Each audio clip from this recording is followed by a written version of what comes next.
Bienvenidos a Saber Vivir Mejor. Buen sábado para todos. Les cuento que el pasado 3 de mayo se conmemoró el Día Mundial de la Salud Mental Materna. Una fecha que se creó en el 2016 para poder crear conciencia en la población sobre la importancia de ayudar a las mamás que estén atravesando por algún tipo de trastorno psíquico durante el embarazo y también posparto. Fundamental para que reciban la ayuda necesaria y tratamiento adecuado.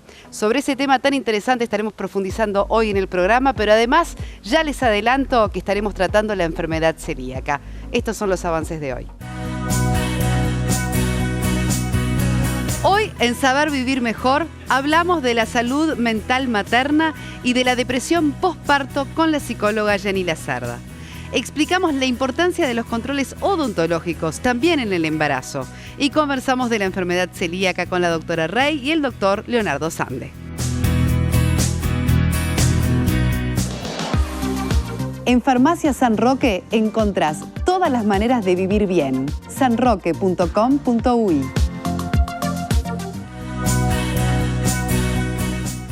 Un placer reencontrarme con usted como siempre, doctora, como cada fin de semana. Qué lindo, Sol, estar acá y tan bien acompañadas hoy, ¿eh? Absolutamente. Bueno, y justamente el tema que hoy vamos a abordar tiene que ver con el Día Mundial de la Salud Mental Materna. Lo pronuncio así despacito porque no sé si todo el mundo sabe que existe un día para hablar de la salud mental de las mamás.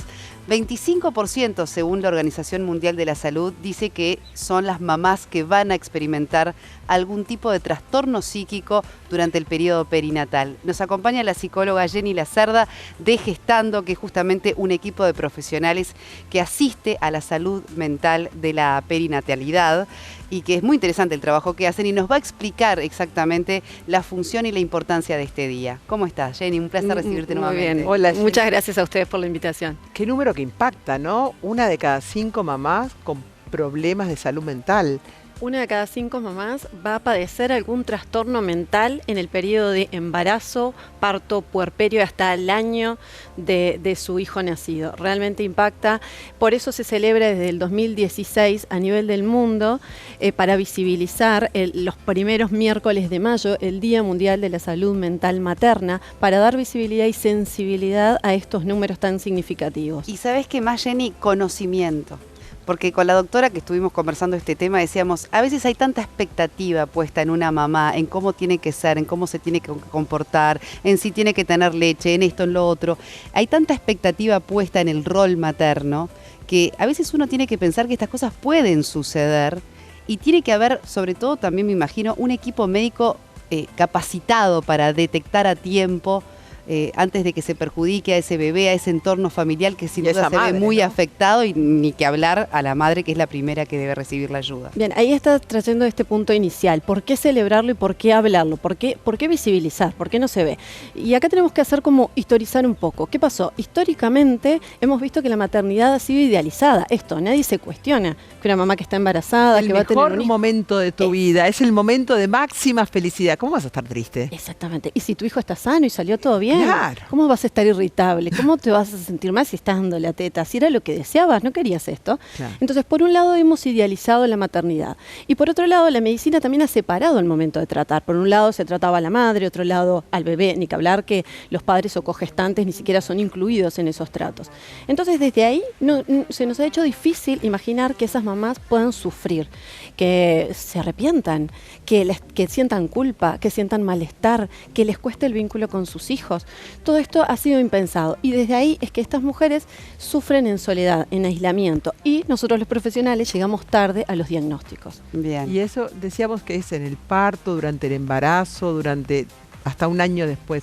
¿Son los mismos síntomas que van teniendo en las diferentes etapas o podemos estar atentas a diferentes sintomatologías de acuerdo a la etapa de la gestación que estén? Bien. La etapa perinatal, la salud mental perinatal, se encarga del estudio y del tratamiento dentro de este periodo, que es la preconcepción, el embarazo, el parto y el posparto, que ahí los autores se hacen un poco de lío, pero hagámosnos la idea de hasta 2 años del niño, ¿no?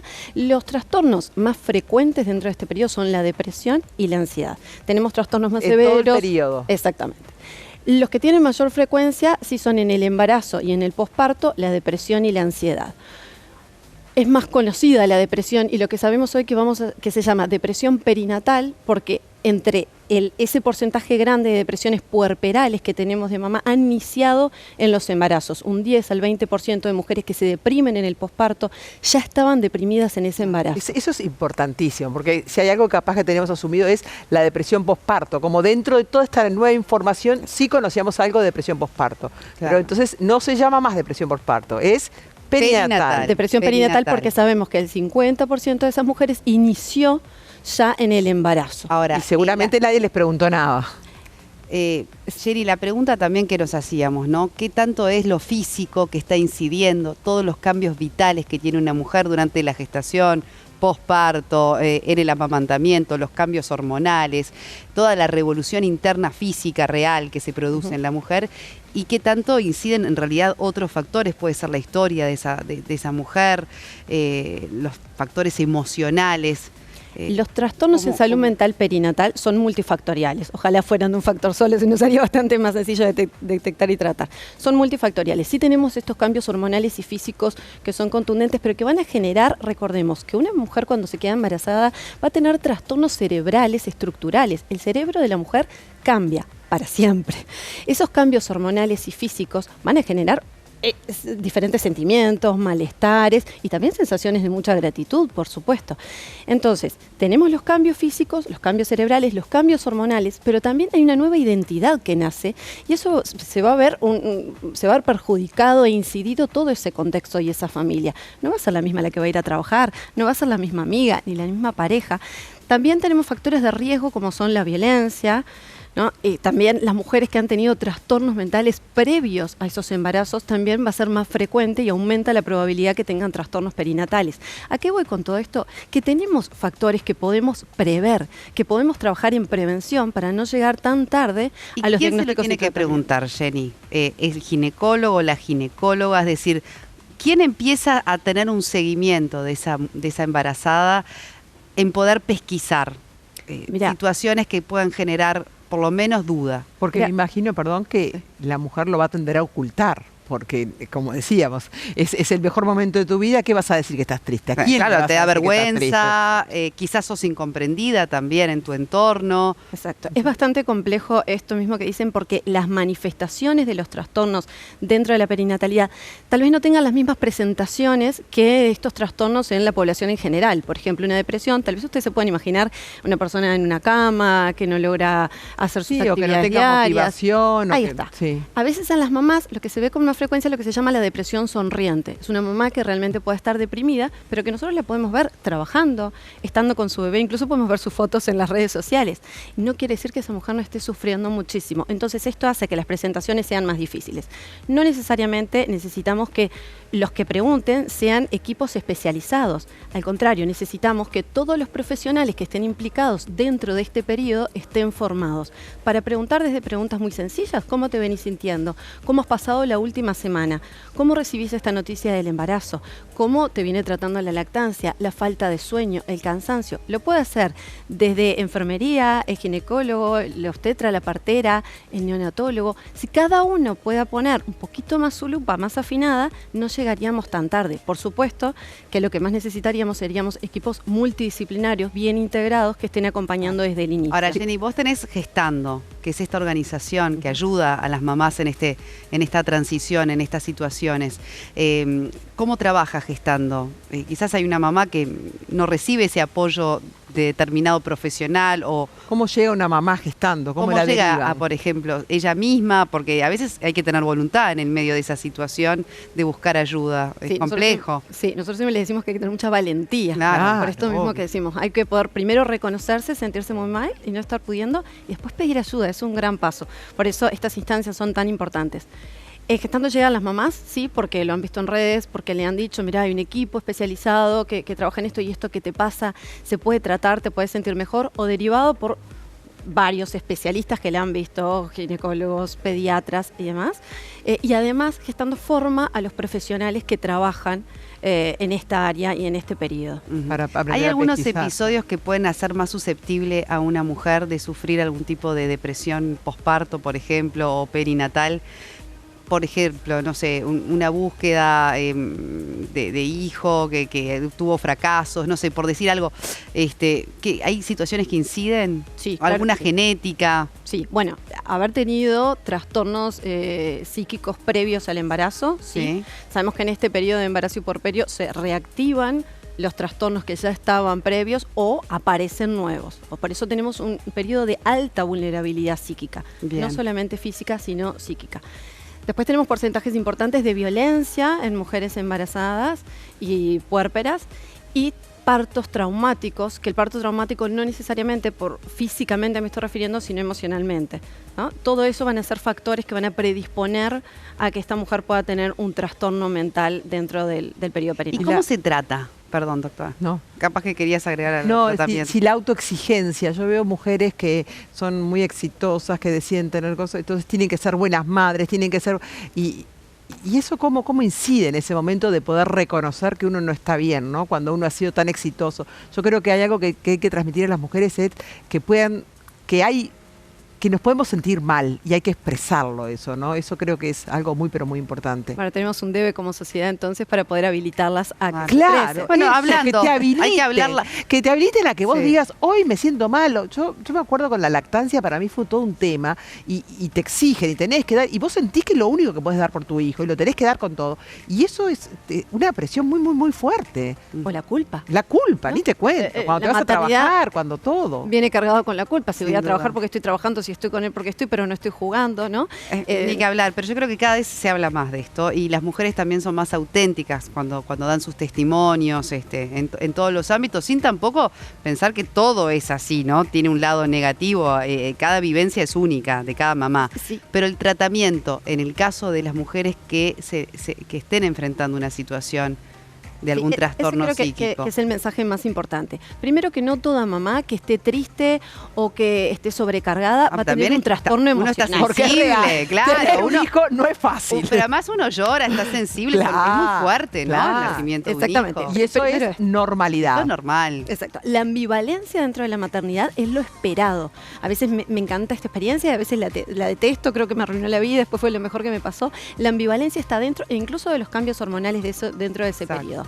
Y también debemos recordar que hay un periodo que se llama baby blues, que se da dentro de las primeras semanas después de nacido el bebé, que es esta disforia puerperal en la que la mamá tiene un llanto fácil, está hipersensible, pero este periodo y este episodio va a ceder sin tratamiento más o menos a los 12 días, a los 15 días. Claro. Si hay un porcentaje grande que después puede llevar a una depresión, ¿tá? Pero estamos hablando de un porcentaje grande de las mamás. Exacto. Los tratamientos deben ser especializados y específicos. Hay tratamientos farmacológicos y es importante que las mamás sepan que sí pueden tomar psicofármacos en el momento que necesiten, porque hay psicofármacos que son compatibles con el la embarazo, lactancia. con la lactancia, con los porperios y con los cambios corporales. Y también hay tratamientos específicos perinatales y dentro de lo psicológico, ¿no? Por eso es importante las dos patas que hablamos hoy, que los profesionales se formen, pero que también que la sociedad en general sepa que existen y que tienen resultados exitosos. Claro. Que porque haya tenido una depresión en el embarazo o en el puerperio no quiere decir que yo no vaya a salir de esto, al contrario. Totalmente. Cuanto antes lleguemos, diagnostiquemos a tiempo y llevemos el tratamiento adecuado, va a ser transitorio. Este es un Ayuda, tremendo, ¿no? La claro palabra que sí. ayuda, pedir ayuda, ofrecer ayuda. Permitirse, es clave, permitirse tal cual. preguntar, uno no sabe si esto es normal o no. Hay gente especializada en eso. Sí, Así yo creo que, y tampoco esperemos a los equipos, todos desde nuestro lugar podemos hacer grandes cambios. Esto que tú decís, ese es preguntar, pero tenemos que entrenarnos mucho más como amigos, como familias, como hermanas, Exacto. a escuchar. Claro. Porque nos cuesta mucho más escuchar. Yo siempre les digo, escuchen, pero sí, no cuentes tu experiencia. Viste que a veces uno está, Exactamente. pero a mí me pasó cuando yo... No, escucha y escucha lo que esa mamá tenga para decir. Intenta manejar un poco tu cara si te impacta lo que dice, porque si no, ella no lo va a poder decir. Habilitar tiene que ver con preguntar, pero aprender a escuchar. Buenísimo. Excelente, Muchísimas excelente. gracias, Eso la para verdad que todos, muy sin duda. importante. Muchas gracias, Jenny. Ha sido un Gracias. placer, como siempre, recibirte desde Gestando con toda esta información tan fundamental. Nosotros vamos ahora a otras recomendaciones. ¿Sabías que dejar pasar pequeños problemas de visión puede generar a futuro un daño irreversible en tus ojos? Controlar tu salud ocular es fundamental para prevenir enfermedades como el glaucoma o la retinopatía diabética. En Oftalmovisión hay un staff de 12 médicos especializados en todas las áreas de la oftalmología, así que comunícate con Oftalmovisión y agenda tu tu consulta en 24 horas. Fuimos hasta el consultorio para conversar con el doctor Daniel Jaffe, esta vez cirugía de cataratas.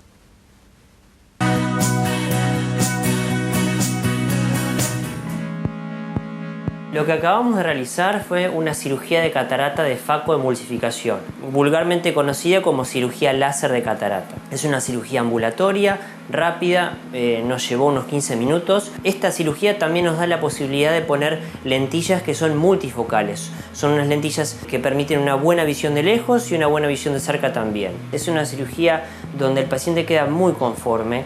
Es una cirugía ambulatoria, es una cirugía que el paciente no siente dolor, donde la anestesia es solamente en gotitas, o sea, los riesgos anestésicos prácticamente que no existen, y la visión final es excelente.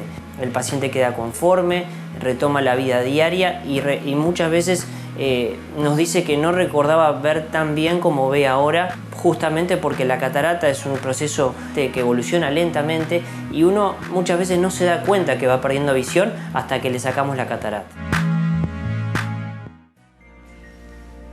Muchísimas gracias. Bueno, y hoy estamos bastante enfocados en el programa, en todo lo que tiene que ver con la salud materna. Más se acerca el Día de la Madre, sin duda. Y vamos a hablar de la salud bucal materna, porque hay mucha información bien interesante para compartir con ustedes.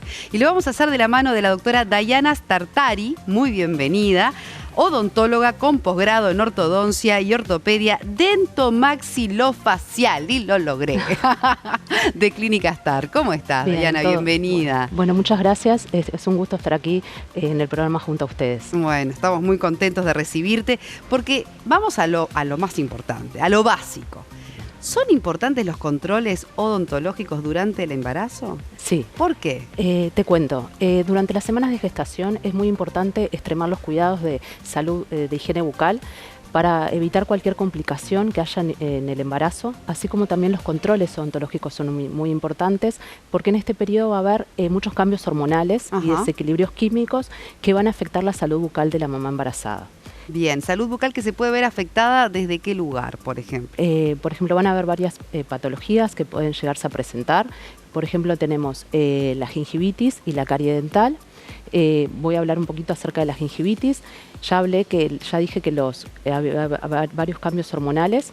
Estos cambios van a haber el incremento de dos hormonas, la progesterona y los estrógenos, que van a propiciar la inflamación de las encías, ¿tá? Y también pueden llegar a generar sensibilidad dentaria y hacerlas más vulnerables a las bacterias. También va a haber aumento del flujo sanguíneo en un 30 y un 50%. Esto es para beneficiar los nutrientes al feto. Y en las encías también se va a ver manifestado con una inflamación. Qué interesante todo lo que estás contando. Son muchos cambios vasculares que pueden producir lo que se llama gingivitis gestacional. ¿Cómo se va a manifestar la gingivitis gestacional? La vamos a ver clínicamente como enrojecimiento de las encías, inflamación, muchas veces puede haber sangrado que puede ser provocado por el cepillo o hasta a veces espontáneo. También hay que aclarar que la gestación en sí no va a producir gingivitis, sino que va a agravar la previamente existente, porque se ha comprobado que en los casos que las mamás presentan una correcta higiene bucal y un correcto control de placa, la gingivitis casi no va a existir. Claro, claro. Ahora, yo también pensaba que vos decías, bueno, caries o infecciones, ¿no? Uno dice, bueno, pero ¿qué tiene que ver una infección en la boca con el embarazo, con el feto? Y sin embargo, sí, hay una conexión. Exacto, sí. ¿Por qué pasaría esto? Aunque el sangrado que pasa en la gingivitis pareciera que no fuera relevante, hay estudios comprobables que el estado de salud bucal de la mamá puede repercutir en la salud sistémica del bebé, así como también puede generar partos prematuros. Qué increíble, ¿eh? Sí, ¿por qué podría pasar esto? Por ejemplo, porque las bacterias que permanecen mucho tiempo en boca van a producir una reacción inflamatoria crónica local que también va a producir una reacción a nivel sistémica inflamatoria, que puede liberar ciertas sustancias que pueden llegar a producir el parto prematuro antes de la semana 37. Entonces te pregunto, una mujer se entera que está embarazada, ¿debería ya agendarse ese control odontológico? Y sobre todo aquellas mujeres que quizás hace un tiempo que no Claro. concurren al dentista, ¿no? Se recomienda que por lo menos sean 1 por trimestre.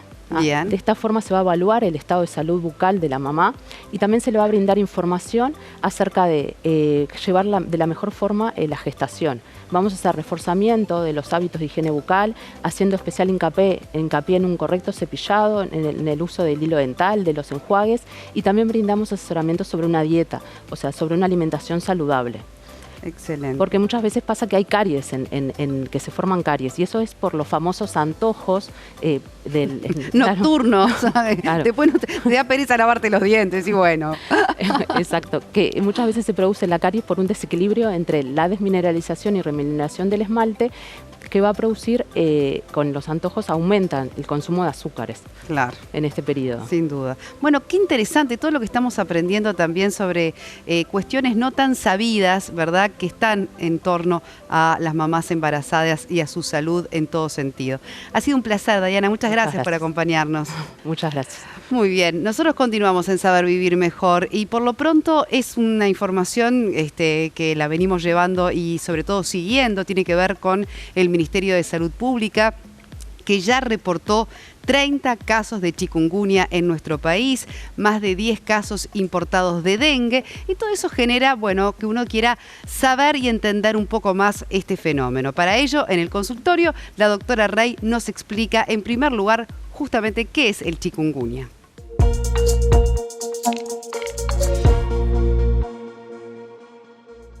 ¿Qué es la enfermedad por chikungunya? En América del Sur, y especialmente en algunos de los países que los uruguayos elegimos para vacacionar, como Argentina, Brasil y Paraguay, se ha registrado en los últimos meses un aumento de casos de dengue y chikungunya. Y el mosquito transmisor Aedes aegypti está en todo el territorio nacional. Chikungunya es una enfermedad causada por un virus. El nombre significa aquel que se encorva, ya que describe la apariencia inclinada de las personas que lo padecen por los fuertes dolores musculares y articulares que provoca. Los síntomas comienzan generalmente entre 3 a 7 días después de la picadura del mosquito. El síntoma más común es la aparición repentina de fiebre mayor a 38 grados, a menudo acompañada de ese dolor en las articulaciones. Otros síntomas incluyen dolor muscular, dolor de cabeza, náuseas y erupción cutánea. El dolor severo en las articulaciones por lo general dura unos pocos días, pero puede prolongarse. Al momento no existe vacuna ni tratamiento específico, sino que se tratan los síntomas. En la mayoría de los casos es un tratamiento ambulatorio y consiste en controlar el dolor y la fiebre. Al igual que en el caso del dengue, como no existe vacuna, la mejor forma de prevenir la enfermedad por chikungunya es disminuir los lugares donde pueden criarse los mosquitos. Para ello, se debe eliminar los recipientes sin utilidad que pueden acumular agua, como pueden ser latas, botellas, neumáticos, trozos de plástico o incluso lonas. Dar vueltas o tapar los que sí se usan, los baldes, las palanganas, los tambores, tanques, cisternas. O vaciarlos permanentemente, como pueden ser a las portamacetas o los bebederos. También es importante, para prevenir la picadura del mosquito, usar repelente de insectos, buzos de manga larga y pantalones largos, y utilizar mosquiteros y tabletas termoevaporables. Frente a la presencia de síntomas, hay que realizar la consulta médica e informar al personal de salud si se estuvo de viaje. Así se logrará un diagnóstico precoz y un tratamiento oportuno.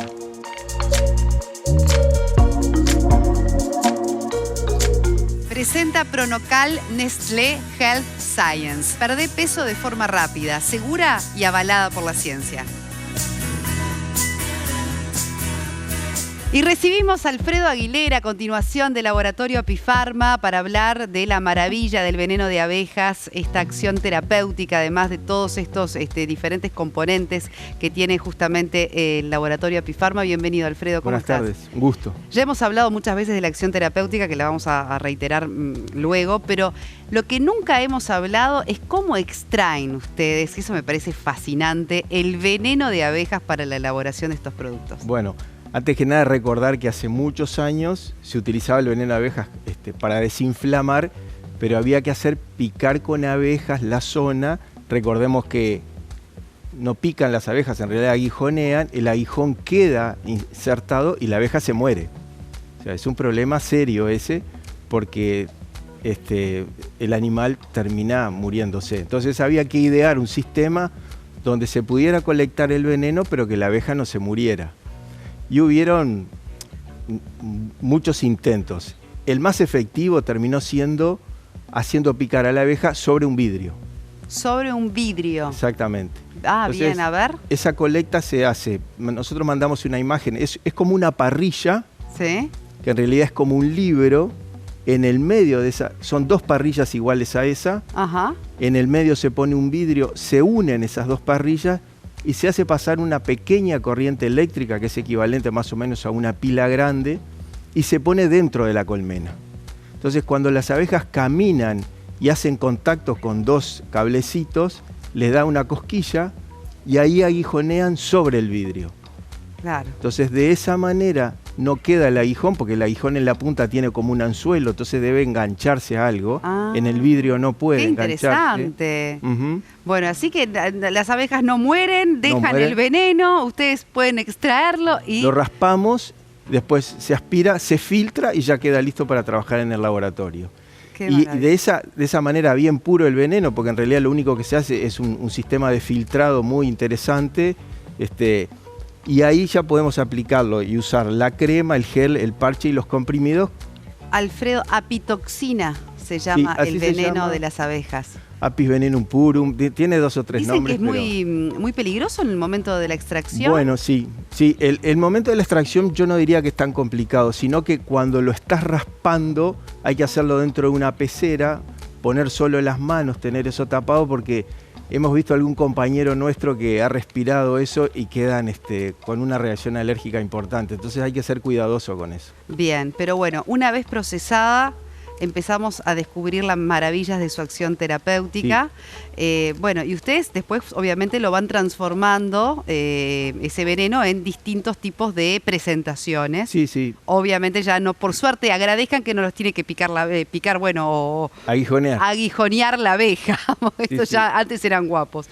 Bueno, muy bien. es Y la mucho acción más fácil. terapéutica vamos a repetirla, Sí, cómo no. sobre todo para qué tipo de enfermedad, de deterioro muscular, de dolor, es muy efectivo. Bueno, los médicos dicen los problemas osteoarticulares los reducimos en artritis, artrosis, reuma, tendinitis, contracturas. Después descubrimos que también servía para el asma, para el EPOC, para las hemorroides, para las enfermedades autoinmunes, para la fibromialgia, que estaremos hablando en realidad de esas enfermedades más adelante, pero en todos los lugares donde hay procesos inflamatorios, el veneno de abejas en dosis muy bajas, porque en realidad es así. Y homeopático, ¿no? O sea que se Exactamente. puede comprar, es de venta libre.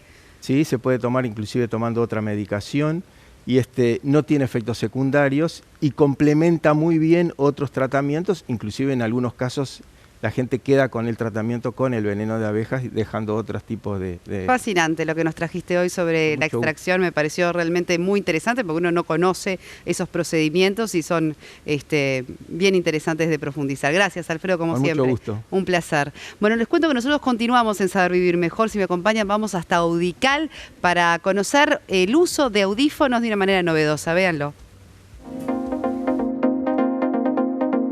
Soy usuaria de audífonos desde hace muchos años y empecé muy joven a usarlos y como todos los jóvenes pensaba que los audífonos eran solamente para las personas mayores. Pero bueno, la vida nos presenta desafíos y tenemos que sortearlos de la mejor manera. Y en ese momento, cuando me enteré que los audífonos eran la única solución para mi problema, me costó muchísimo asumirlo. No quería usarlos, como no quieren muchos, Y bueno, en ese momento yo era madre de un niño de 10 meses y al poco tiempo estaba esperando a mi segundo hijo. Cuando me los probé a los audífonos por primera vez y noté esa diferencia de volver a escuchar aquello que no estaba escuchando, como los sonidos de los pájaros, el canto de los pájaros, las vocecitas de los niños, el crujir de las hojas secas o hasta un secreto en el oído, realmente me cambió totalmente la óptica en cuanto a usarlos, ¿no? Porque me resistía bastante al principio. Los audífonos me volvieron a insertar en la vida social, familiar y recreativa, deportiva y laboral, que era tan importante para mí.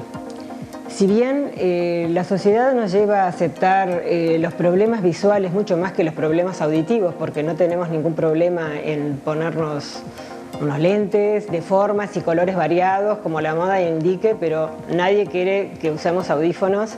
Y yo no fui la excepción a la regla, porque tampoco me los quería poner al principio. El tiempo y el uso me llevaron a pensar de una forma totalmente distinta. Quiero destacar realmente el apoyo de los familiares y de los amigos, porque ellos fueron un pilar muy importante a la hora de la adaptación. Si me pongo a pensar en aquel primer audífono que usé hasta el día de hoy y todo el avance que ha hecho la tecnología en la parte de equipamiento auditivo, es algo realmente notorio, digo, para mí fue fantástico. Y me gustaría que todos pudiéramos aprovechar esta oportunidad y hacer una prueba para evaluar una mejor calidad de vida. Y como siempre me gusta contarles que con Farmacia San Roque vivís bien, vivís como más te gusta, porque con su programa de puntos accedes a descuentos exclusivos y además sumas puntos que podés usar como forma de pago. Acordate que cada punto vale $1. Adherite ahora en tarjetasanroque.com.uy y comenzá a disfrutar de los beneficios. Farmacia San Roque, viví bien. En Farmacia San Roque encontrás todas las maneras de vivir bien. sanroque.com.uy. Y hablemos de salud ocular. Nos acompaña Luis Brioso de Óptica Brioso. Muy bienvenido. ¿Cómo estás, Luis? ¿Todo bien? Buenas tardes. Ahora vamos a hablar de un tema que tiene que ver con los lentes multifocales. Exacto. Me gustaría primero que nos contaras, Luis, cuáles son las características de los multifocales y para qué tipo de personas son una buena opción. Bueno, los multifocales básicamente son lentes que tienen 3 campos de visión para ver de lejos, media distancia y cerca. A partir de que empezamos a tener problemas de visión de cerca, a 41, 42 años en adelante más o menos, puede ser una opción. Generalmente lo usan personas que usan permanentemente los lentes. Digamos que la adaptación a este tipo de lente va ligado a eso. Si no lo usas permanente los lentes es muy difícil adaptarte y por lo tanto yo te diría que la persona ideal es una persona que usa permanentemente los lentes y eso hace que la adaptación sea muy fácil, ¿verdad? Claro. Ahora, cada tanto uno tiene como que ir ajustando los multifocales, por ejemplo. Sí, cada 2 años más o menos, si no hay ningún problema visual aparente que haga que tengas que ir, digamos, seguido al oftalmólogo. Pero generalmente cada 2 años es el momento ideal para hacer el cambio de cristales, ¿tá? Cuando la presbicia va aumentando, ¿verdad? Uh-huh. Y digamos que lo que hace, porque todavía no estoy con lentes, increíblemente, pero no quiero decir mucho, ¿cuándo empiezan cómo se regula para ver de cerca, de determinada distancia, de lejos, a otra? Bueno, generalmente digamos que el movimiento que uno hace es con la cabeza para poder enfocar. Es como medio robotizado el movimiento en el momento, pero uno se va adaptando a eso y también tiene que adaptar un poco la lectura y la computadora un poco para el uso de los lentes, ¿verdad? Claro. O sea, con un periodo de adaptación que acompañan ustedes, por ejemplo, desde la óptica también, ¿o no? Exactamente. Nosotros, obviamente, hay que enseñarles a la persona a usar este tipo de lentes, no que puedes leer en cualquier posición, sino que tenés que la lectura tiene que ser de una posición correcta, la computadora lo mismo, no puede estar muy alta la computadora, claro, sino que tiene que estar en una posición donde sea fácil el enfoque. Y teniendo en cuenta algunos cambios que uno tenga que hacer, digamos que no tenés problema para adaptarte. Excelente. Y bueno, y lo importante de resaltar también, Luis, es que hay una promoción para multifocales en Óptica Brioso que siempre son muy bienvenidas, ¿no? Exactamente. A partir de ahora de mayo tenemos una promoción de que comprando multifocales Varilux Fisio, te regalamos otro multifocal con armazón incluido, que lo puede ser de sol o común, como la persona quiera. Excelente, porque claro, están también con el tema solar. Exactamente. Como otra opción que puede ser bien interesante. Bueno, muchísimas gracias, Luis, ha sido un placer. Gracias a ¿Esta ustedes. promo hasta cuándo va, por las dudas, para que... Mayo y junio. Hasta todo mayo y junio, excelente, así que hay tiempo de ir a elegir. Ir a elegir Exactamente. tranquilo. Ha sido un placer. pasa? Bueno, nosotros continuamos en Saber Vivir Mejor y les pregunto, ¿quieren darse un gusto o darle un gusto a mamá en su día? Pasa por Heladería Los Trovadores, que tienen tortas heladas con y sin azúcar, bombones, almendrado, canoli, todos exquisitos para el postre o el cafecito. Y además tienen un sabor nuevo, Nutella con dulce de leche, que es increíble. Todo el año tienen helados para diabéticos, celíacos, deslactosados y también veganos. Es la primera heladería del país que cuenta con el sello de ADU, lo que te da garantía a la hora de disfrutar de tu helado. Así que visítalos en su local de Gabriel Pereira Gabriel Pereira Iberro es bien en la esquina, o pedilos por WhatsApp y te los llevan a tu casa. En Heladería Los Trovadores tienen helados para todos los gustos sin tener que pagar más. Nosotros vamos a hacer una breve pausa y cuando regresemos vamos a hablar de justamente el día que se conmemoró ayer viernes, Día Mundial de la Enfermedad Celíaca. Vamos a brindarles información sobre cómo detectar la celiaquía, qué tratamiento seguir, qué tipo de dieta, qué pasa también con la moda sin gluten. Sobre todo eso conversamos inmediatamente después de la pausa. Aquí en Saber Vivir Mejor, ya venimos.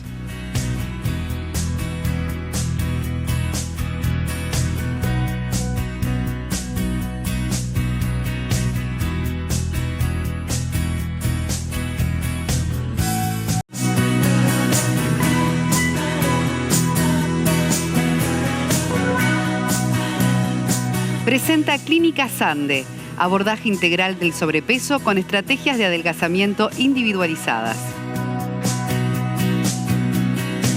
Y continuamos en Saber Vivir Mejor, ya nos acompaña, además por supuesto de la doctora Rey, el doctor Leonardo Sande. Vamos a estar hablando de un tema que ya se los adelanté antes de irnos a la pausa, que tiene que ver con el Día Mundial de la Celiaquía, de la enfermedad celíaca, que se conmemoró ayer viernes y que hay mucha información para poder brindarles.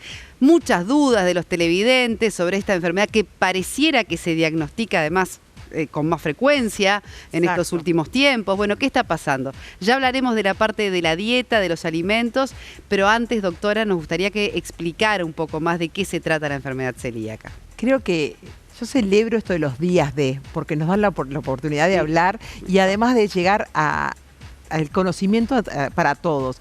La enfermedad celíaca, cuando yo era estudiante, que vamos a decir que no hace tanto, hace muy poquito, era una enfermedad de la pediatría, donde eran niños desnutridos, malcrecidos, con diarrea, con intolerancia digestiva. Ese es como el cuadro típico de enfermedad celíaca. Hoy esos niños los ven los pediatras, pero ya rápidamente es un estudio una enfermedad que se investiga rápidamente y se llega al diagnóstico. Entonces, dentro de lo que es el espectro de la enfermedad celíaca, es un gran espectro en el cual tenemos esos niños o esa forma de presentación clásica a un abanico enorme que hay desde enfermedades celíacas del adulto, enfermedad celíaca del adolescente, enfermedad celíaca latente, enfermedad celíaca asintomática o tener solamente la predisposición para una enfermedad celíaca.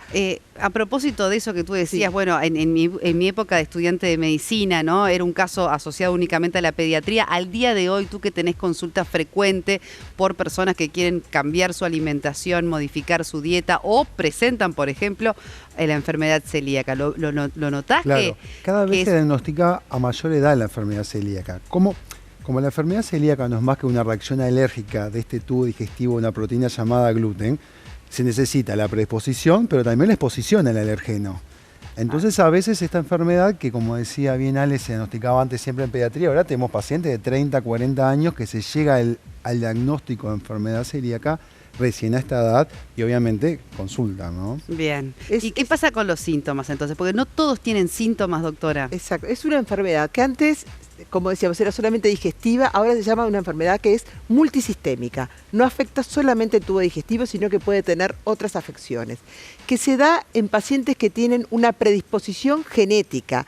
Hay personas que tienen un HLA de Q2 o de Q8 que tienen más probabilidad de tener la enfermedad celíaca. Si no tenés esa predisposición genética, probablemente no lo tengas.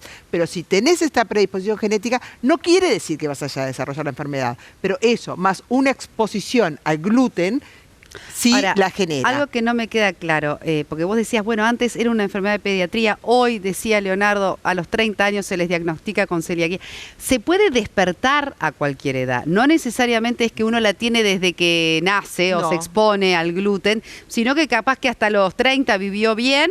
Hasta con me salió el fibrobronco, no, es fibrogastroscopía, hasta con fibrogastroscopías, en donde se veía unas vellosidades normales que en la evolución agrega atrofia de las vellosidades. Porque ¿qué es lo que pasa en la enfermedad celíaca? Uno come el trigo tiene gluten, que forma parte de una proteína, forma un grupo de proteínas, donde el cuerpo reacciona como extraño a ese gluten y forman anticuerpos. Esos autoanticuerpos destruyen o generan una reacción inflamatoria en las vellosidades intestinales. Entonces, imagínense que las células del intestino tienen como pelos para aumentar la superficie de absorción. Esos pelos, por esta reacción inflamatoria, se van atrofiando y van desapareciendo.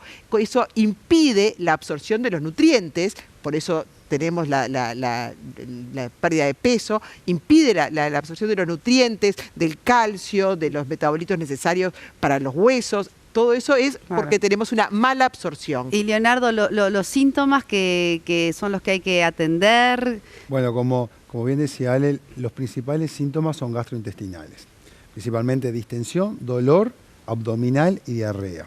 Pero también la enfermedad celíaca da síntomas que son extraintestinales. Además de dar los síntomas clásicos de malnutrición, y cada vez, si bien la enfermedad celíaca asocia mucho a bajo peso y síntomas de hipovitaminosis, también hay casos de enfermedad celíaca y obesidad. Claro. Y tiene que ver mucho ver con la dieta, pero incluso hay pacientes que presentan esto antes de tener una dieta libre de gluten.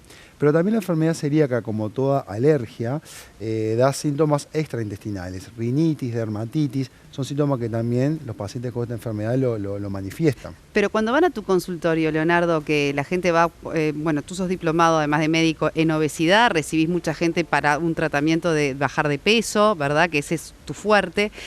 ¿Vos le tenés que pedir el estudio de...? No necesariamente. ¿O no necesariamente? Sí, los pacientes generalmente que tienen enfermedad celíaca ya viene con el diagnóstico de enfermedad celíaca, ya viene con el diagnóstico hecho. Porque ha cambiado mucho el diagnóstico, cómo se realiza. Antes, Soledad, había que hacer una broncoscopia. Claro, no se le hacía a nadie. Fibrogastroscopía, estoy con el bronco, fibrogastroscopía. Bueno, la especialidad de la doctora. Sí, se me va. La fibrogastroscopía, había que ver la atrofia vellositaria, darle la dieta con gluten, volver a ver qué pasaba. Era algo muy difícil. Hoy por hoy hay exámenes de sangre que buscan los anticuerpos y esos exámenes de sangre, si bien no son patognomónicos, no son totalmente confirmatorios, apoyan muchísimo el diagnóstico y nos ayudan a hacer la evolución. Exacto. Entonces, al tener un acceso a un método diagnóstico más fácil, hace que el diagnóstico ya se haya abierto mucho más. Ahora, una persona que tiene celiaquía y come con gluten, o no, o todavía, porque hay mucho subdiagnóstico también de la enfermedad. ¿Qué consecuencias puede haber de no estar haciendo la dieta que hay que hacer, que es libre de gluten? Básicamente, en el organismo. El tratamiento es la no exposición al gluten. Básicamente, ese es el tratamiento, o sea, no hay vuelta. Ese es lo principal del tratamiento. Es, como bien dijo Ale, es una reacción alérgica de nuestro organismo, en este caso en el intestino, a esta proteína y, bueno, si no la consume deberían ceder los síntomas. Entonces, lo principal que es educar a las personas en qué harinas no consumir, que tiene que ver con lo que hablamos el programa anterior. Claro, porque si vos decís, no se puede consumir gluten, porque no todos tenemos claro qué significa no consumir gluten. El gluten está básicamente en 4 tipos de harinas. El trigo, la avena, que ahora va a hacer una aclaración con la avena, la cebada y el centeno. O sea, los pacientes el TAC, el famoso TAC. El TAC, que la A está medio ahí, la vamos a cuestionar un poco la A. La avena. Capaz es TCC ahora, ¿no? Sí. Porque la avena. Porque, bueno, yo puedo consumir harina de arroz, de maíz, de garbanzo, otras harinas que básicamente son grasas, como la de almendras o linaza. ¿Por qué digo la avena? Porque en sí la avena no tiene gluten, pero tiene una proteína muy similar en su estructura que sí puede desencadenar los mismos síntomas que el gluten. A veces los pacientes con esta condición médica tienen básicamente que probar el tipo de avena. Pero también hay que tener cuidado porque la avena en los cultivos se contamina fácil y fácilmente puede estar contaminada con gluten. Igual hoy en día ya hay avenas que dicen claramente son aptas libres de para gluten. consumir, libres de gluten, y lo pueden consumir los pacientes que tengan esta enfermedad Claro, porque celíaca. está todo ese mundo, ¿verdad? Que cuando uno entra con un familiar o se le diagnostica celiaquía, que es la cocina y la contaminación de los alimentos. Y otra que es cosa, todo un universo. obvio, una cosa que decía Soledad, el subdiagnóstico también. Hay condiciones intermedias a la enfermedad celíaca, porque a veces los pacientes vienen con los síntomas, ¿no? Bueno, doctor, tengo distensión, tengo dolor abdominal, tengo diarrea. Le hace los anticuerpos y no da ningún anticuerpo positivo para enfermedad celíaca. Incluso llegamos a la fibrogastroscopía y tampoco la biopsia del intestino tiene la atrofia. Sin embargo, hay condiciones médicas que son la alergia mediada por inmunoglobulina E o la sensibilidad no celíaca al gluten, que son condiciones que básicamente el diagnóstico es por descarte. O sea, son pacientes que tienen una sintomatología similar a un paciente con enfermedad celíaca, pero los exámenes no dan positivos. Y lo importante de eso es que lo que decís, con la dieta mejora la sintomatología. Entonces, y eso será el desencadenante entonces, doctora, de la moda sin gluten, que ahora todos parecen que se inflaman con gluten y sin gluten se desinflaman. Entonces, pareciera como que además es el camino saludable. Bueno, creo que uno la es vía estos sin factores. gluten. ¿Es tan así? Bueno, uno de los factores es eso, ¿no? Que hay condiciones médicas como antes de la enfermedad celíaca o similares que no se diagnostican. Lo hablábamos hoy con Alejandra recién, o sea, digo, bueno, a mí no me cae muy bien el trigo. Como una pizza de vez en cuando y el otro día me acuerdo que comí pizza. Pero con respecto al trigo, más que el gluten, el trigo es el que se le ha demostrado un efecto inflamatorio intestinal. Básicamente viene por muchos motivos y por eso este efecto inflamatorio y la inflamación sistémica, que bueno, es una reacción inmunológica, es la antesala y condición de varias condiciones patológicas en el ser humano. Lo primero que hay que saber que el trigo que nosotros consumimos, porque más que el gluten es el trigo el que se pone en cuestión aquí, es una hibridación entre varias moléculas que han sentido muchas mutaciones. Entonces tenemos moléculas que realmente no podemos absorber. Tiene otras sustancias como lectina, que aumentan la permeabilidad del intestino, esto desencadena mayor reacción inflamatoria, y también otra sustancia como gladina que también activan el sistema inmunológico. Entonces, por este motivo y la posible inflamación que causa el trigo, se ha recomendado dejar de consumirlo y ha entrado toda esta moda gluten free, sumado a que no todos podemos tener enfermedad celíaca, pero quizás pueden compartir los síntomas. Ahora a mí siempre cuando hablamos de este tema de gluten free me gusta cuestionar ¿qué es lo que está mal realmente? ¿El trigo como inflamación, las enfermedades no celíacas o las enfermedades previas que no diagnosticamos o el exceso de trigo que consumimos? Creo que va por ahí, porque si uno a veces analiza la alimentación que tiene la población uruguaya, dice, yo comienzo en la mañana con bizcochos o tostadas, almuerzo pasta, pan, milanesa al pan, empanadas, ceno pizza. O sea, es una exageración de gluten. Que es, el trigo es como una proteína, o sea, que es como un aporte proteico, que podemos aportar esas mismas proteínas con una dieta mucho más saludable. El trigo básicamente es carbohidrato y almidón, y la proteína que tienes es el gluten. Pero además, yo llevo otro cuestionamiento. Cuando nosotros decimos gluten free, también podemos decir un pescado con verduras al wok. Claro. Eso no tiene nada de gluten. Nada. No estamos diciendo comamos pizza con harina de arroz, comamos galletitas con harina de garbanzo, comamos muffins, porque si no, seguimos repitiendo el mismo patrón de un consumo excesivo de harina. Claro. ¿Por qué soy insistente con esto? Y siempre que tengo oportunidad lo digo, el principal problema de malnutrición en el mundo es el sobrepeso y la obesidad. No hay problema de malnutrición que ha superado todos los límites en el mundo.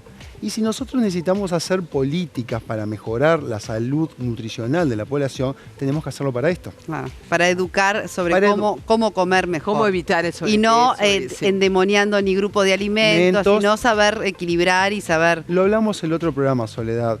Yo prefiero decirle a la población, coman frutas, coman verduras, coman proteínas de buena calidad. Si son vegetarianos, hay un mundo de proteínas libres de carbohidratos que puedan consumir. No sé si la publicidad es no coman trigo que da inflamación y coman ahora galletitas de harinas de arroz. Claro, yo el otro día con una amiga me reía porque estaba orgullosa que se había comido un montón de bizcochos, pero eran todos gluten free, casi como si hubiera comido aire. Claro.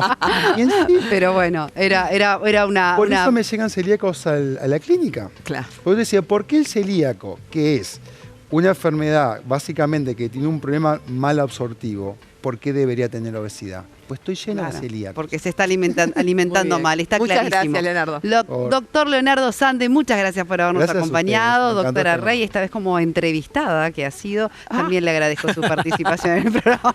Bueno, nosotros nos reencontramos el próximo sábado aquí en el 10 en Saber Vivir Mejor. El canal uruguayo. No me lo dejaste decir bien. En el 10. El canal uruguayo.